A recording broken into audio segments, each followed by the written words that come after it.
성령님, 좋은 아침입니다. 이 시간 성령님을 초청합니다. 오늘도 내 안에 오셔서 하나님을 기쁘시게 드릴 것을 소원하게 해주세요. 오늘 말씀을 통해 구체적으로 무엇을 해야 할지를 깨닫게 해주세요. 깨달은 것을 삶 속에서 실천할 수 있도록 도와주세요. 아멘. 오늘 함께 나누실 하나님 말씀은 요한복음 1장 1절에서 18절까지의 말씀입니다. 사복음서 가운데 마태, 마가, 누가복음은 예수 그리스도의 생애에 대하여 공통된 견해로 기록하고 있기 때문에 우리가 그것을 공감복음이라고 부르고 있습니다. 반면 오늘부터 우리가 살펴보게 될 요한복음은 예수님의 말씀과 삶을 기록하고 있기 때문에 복음서의 범주에는 들지만 앞에 세 복음서와는 좀 다른 특징을 가지고 있습니다. 요한복음은 세베대의 아들이며 예수님의 제자 중에 하나였던 사도 요한이 기록한 책으로 예수님의 갈릴리 사역에 대해 많은 부분을 할애하여 기록하고 있는 공간 복음서와는 달리 요한복음은 예수님께서 예루살렘에서 행하신 사역에 집중하고 있습니다. 또한 공간복음에서는 비유를 통한 예수님의 가르침에 대해서 강조하고 있는 반면 요한복음에서는 대화나 강화 형식으로 가르치시는 예수님의 말씀을 살펴볼 수 있습니다.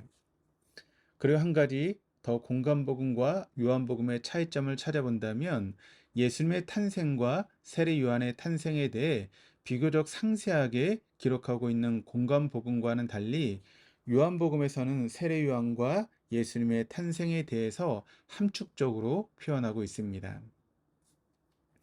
하나님께서 사도 요한을 통하여 요한복음을 기록하게 하신 목적에 대해서는 요한복음 20장 31절에 자세하게 나와 있습니다. 오직 이것을 기록함은 너희로 예수께서 하나님의 아들 그리스도이심을 믿게 하려 함이요 또 너희로 믿고 그 이름을 힘입어 생명을 얻게 하려 함이니라. 이 말씀 가운데 중요한 세 가지 단어가 있습니다.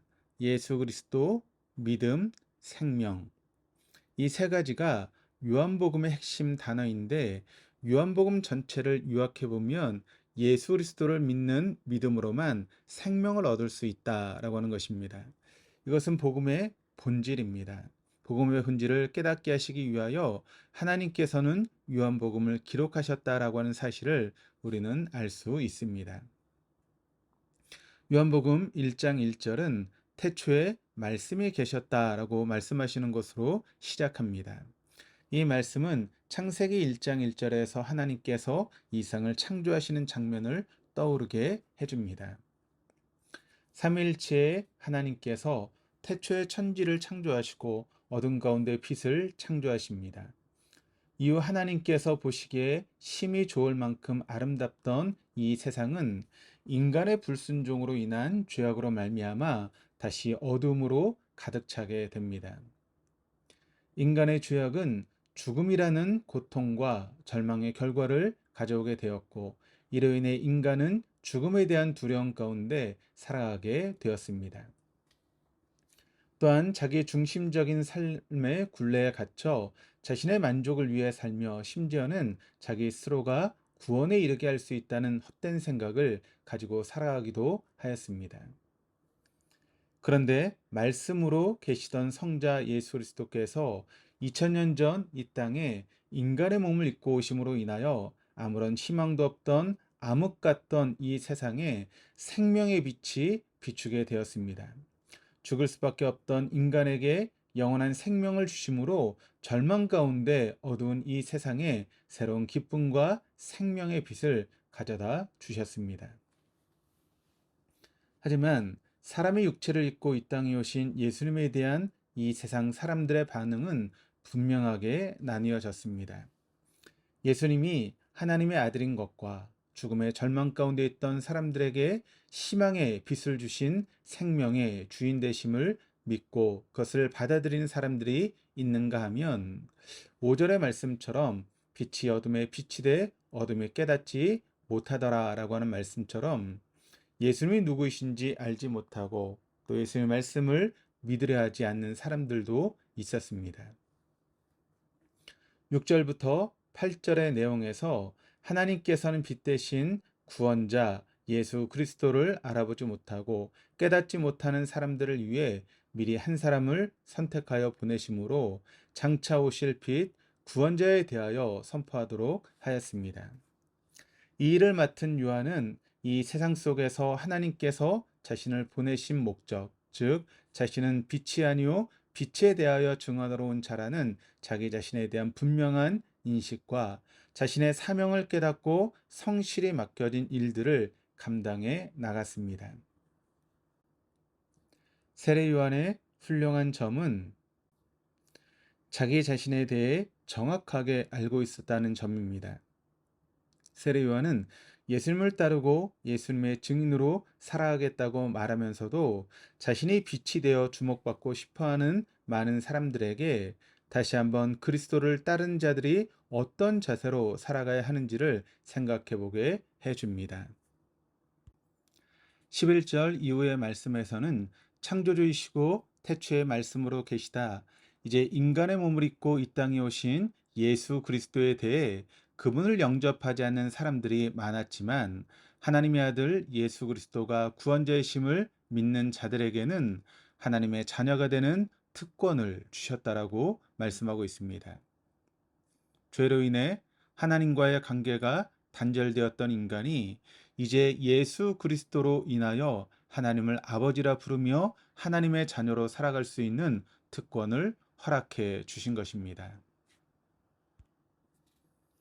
사람이 하나님에 대해 알지 못할 때, 그리고 하나님과 그 아들 예수 그리스도에 대해 받아들이 않았을 때, 인간은 나 자신을 가장 중요하게 생각하며 나에게 유익을 주는 것에 목표를 세우고 삶을 살아가게 됩니다. 남들에게 베푸는 선행도 자기 마음의 어떤 보람이나 의미를 찾을 때 하려고 합니다. 세상의 중심에는 바로 나 자신이 있었고 자기 중심의 굴레에 얽매여 살아가고 있음에도 이러한 삶의 모습이 자신에게 가장 중요하고 의미 있는 삶이라 여기며 살아가게 됩니다. 아직 내가 할 힘이 있고 능력이 있고 재력이 있는데 굳이 다른 외부의 도움을 받아야 한다라고 생각하지 않습니다.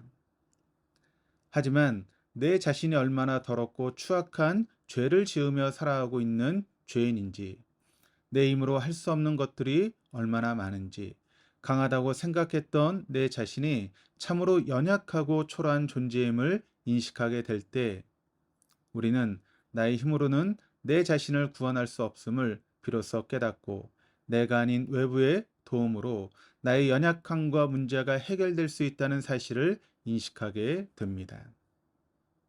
그리고 그러한 자신의 모든 문제를 해결해 주고 구원해 주실 수 있는 분은 오직 하나님의 아들, 은혜와 진리가 충만하신 예수 그리스도 한 분만이 나를 구원해 주실 수 있는 분이라는 사실을 깨닫고 예수 그리스도께 우리의 모든 문제, 그리고 내 인생의 전부를 내어드리고 예수 그리스도가 나의 구원자이심을 믿음으로 우리는 하나님의 자녀가 됩니다.